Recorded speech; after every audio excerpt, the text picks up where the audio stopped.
We are right now making the connections between the vehicle and the flight command and control center.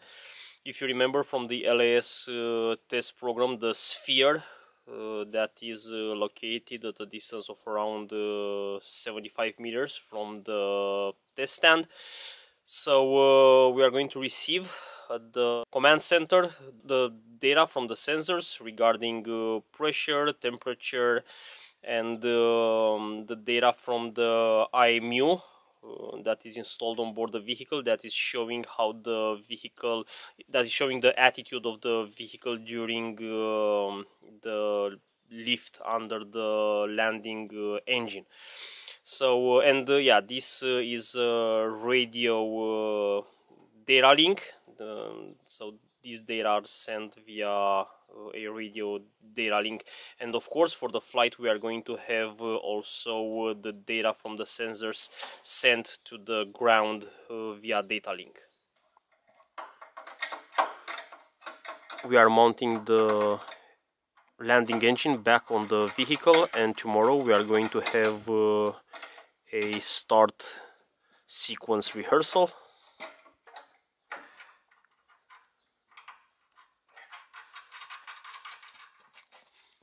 We are making a simulation now using just water as propellant. This is the second simulation for today. It's also a training for the team.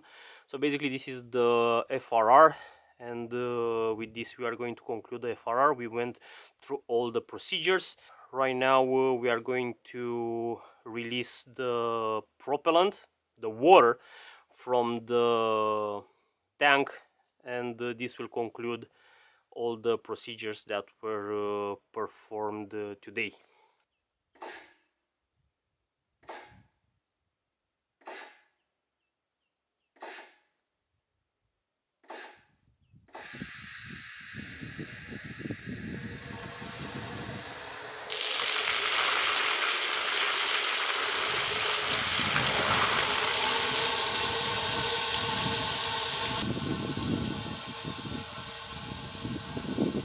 So that's it for now. If you found this video interesting, consider subscribing to our channel and support this video series on Patreon. This will give you access to exclusive content and connection with the team.